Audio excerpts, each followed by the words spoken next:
Ladies and gentlemen, welcome back to Data Dispatch. Hope you guys are all having a wonderful day as we continue to see a lot of resiliency within the market, all during a governmental shutdown, which really nobody really seems to care about. I personally don't because, historically we've seen the market that kind of continues to just behave in its own manner as the market should. One thing that we don't get, of course, is some of the macroeconomic data that kind of, springs in some volatility here and there. But nonetheless, earnings are remaining strong. We do have this whole AI industry that is continuing to evolve at a rapid pace. So we'll be talking about the broader index in terms of the support level that it's holding at right now. Keeps me bullish until the year end. We'll be talking about Palantir here also creeping up, possibly testing here all-time highs in the near future.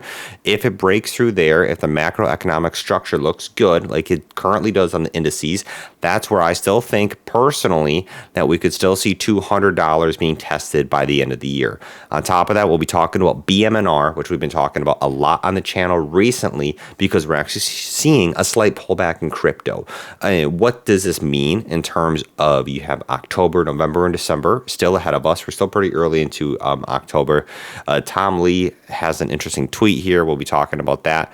Also, some of the big stocks we've been talking about on the channel that are starting to catch a bid, making huge moves like ASTS. I mean, we talked about that at 36, and look at where ASTS is right now. So if you're a new or a returning viewer, hit that like button, subscribe for daily videos. We're trying to hit 30,000 by the end of the year. Pop it up on the screen here. Palantir at 185.47 on the day. Palantir, ever since, you had that whole Reuters kind of hit piece that we saw last week, as soon as we saw that, hey, a lot of those concerns were mitigated pretty much immediately, Palantir was just trading in this choppiness area between this consolidation area between 176 and 184. And that's what Palantir typically likes to do in terms of price action wise. Once it finds an area to kind of settle down in, it'll just kind of hang out there until it finds its next catalyst. Now it's starting to creep out a little bit past this resistance area here at about 185. You can see here creeping out. Personally, what we saw last time we had that breakup before that Reuters article, Palantir was going to be testing its all-time highs. We saw that.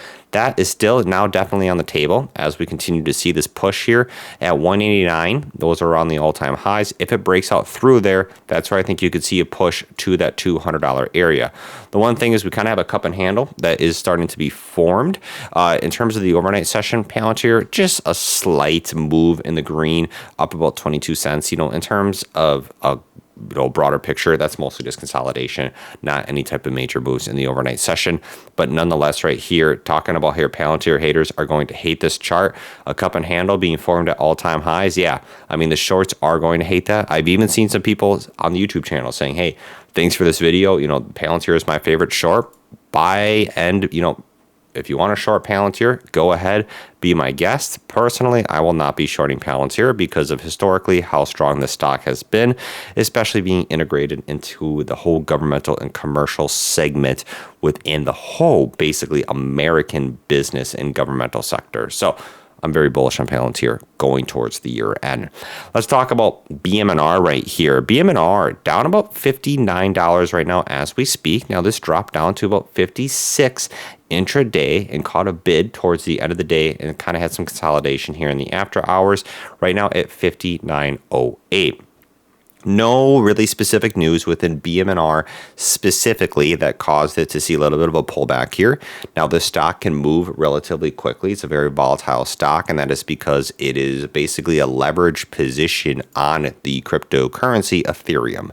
Now, Ethereum has pulled back here within the last 7 days down about 3%.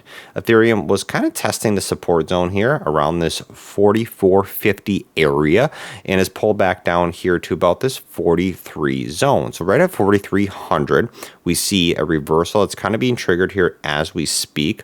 Hopefully this holds for the bulls out there. Right now I'm keeping a bullish position on BMNR at 4372 right here. In terms of what we've seen with seasonality, Ethereum right here is at 4,700, tested a decent amount of resistance right here, and that's where we're continuing to see a little bit of a pullback right here. If we see a reversal and kind of a reaccumulation at this 4,500 zone, I think that's where we could test a possible move to all-time highs, looking at seasonality trends that we've seen historically, and especially with the institutional type of acknowledgement and interest within Ethereum itself. You even have Tom Lee talking about here, Mark Newton talking about, I do not make much of the crypto weakness in the recent days and expect Ethereum likely bottoms out over the next 1 to 2 days before heading back and rallies to 5,500. Now that would be breaking all-time highs following this recent strong technical rally here that Ethereum basically saying has already corrected 50% of the recent rally from 925, but is expected to possibly hit 4,200, which would provide an optimal area of support before ETH turns back higher. Now, 5,500 above 5,000, that'd be above the all-time high area. Above 5,000, I think, in my own personal opinion, would cause a breakout in Ethereum. I don't technically chart Ethereum a lot in terms of its price action. I'm more interested in BMNR. I'm more interested in the conviction behind the whole type of involvement with crypto being introduced into the traditional financial sector. So I'm more looking at the major move and how the institutions are really starting to get interested, and even the political sector that we've seen with the Genius Bill, the Clarity Act, all the different crypto bills that are starting to show you that we really want to tokenize different types of assets and tokenize a lot of different things that are on the traditional finance type of area. So that push right there is what keeps me bullish on BMNR going here into the year end. Now, talking about futures right now, they're up about 1%. Nonetheless, it's not really making any big moves. We see basically their little change here after we see a little bit of a pullback here from record highs. You can see here that the federal government says that the Senate failed for a 7th time to pass a stopgap funding proposal, and that this governmental shutdown has now dragged on into its 9th day on Thursday. Basically, the Republicans and Democrats are not coming to an agreement. You can see here with the stalemate that is continuing. Investors here are struggling to find catalysts due to the lack of economic data. I don't know. The big catalyst that we're seeing right now that's helping to show a lot of resiliency within the market is just the AI boom in general. Nonetheless, the S&P 500 here pulling back at about 0.3%. I mean, I could care less about that personally. In terms of the support level at the 6,700 area, that support has been tested now a few times now. So the 6,700 holding above the 6,700, trading sideways here around these all-time highs, I think it's actually quite bullish in terms of this governmental shutdown. So if it can kind of find a base here, that could be incredibly powerful for the year-end type of seasonality trends that we're predicting. On top of that, earnings reports here from like Delta and Pepsi were positive. So we're continuing to see earnings that are remaining resilient. And I think that is going to be a big barometer, along with all the big AI deals that we're seeing, the big moves within the AI industry that are helping to push this market higher. So nonetheless, I don't really care when the government reopens right here. Talking about that, you also have, the CEO of NVDA, Jensen, right here, talking about that computing demand has gone up substantially this year. So you have NVIDIA also reaching towards all-time highs, $200 on the table. Right now, the SPY's up about $1.37 in the overnight session. So stocks are doing quite well nonetheless. Archer making a little bit of a comeback right here. Remember, we had the whole Tesla type of rumor partnership that pushes up here to about 1381.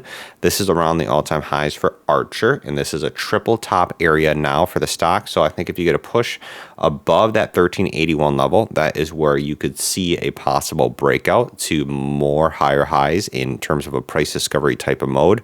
ASTS just continuing to soar higher. I mean, I had a position on this on the last local bottom, had a swing up here, exited around the high 60s, didn't expect this to push even higher, but wow, this is continuing to gap up even higher. I mean, we could get a pullback at any moment, but nonetheless, all of a sudden, all this bullishness is coming to ASTS, catching a huge bid. Nibius, in terms of this actual little bit of a pullback here to the 118s, reclaiming the 132s right here. It'll be interesting to see what happens at all-time highs, especially as we're talking about NVIDIA, the CEO saying that, hey, we're going to need more demand for compute. You see in CoreWeave right here. So the AI cloud, plays are continuing to see a lot of bullishness. CoreWeave kind of had a bull play that is breaking out. People are predicting, $180, $200 on the table. Hood at 152. I mean, the stock market is remaining very resistant. Tempest up here at $100. Remember, we were talking about this at 35. So nonetheless, interesting to see across the board. We'll see what happens. What do you make of this? Peace out. Take care. And I'll catch you guys later.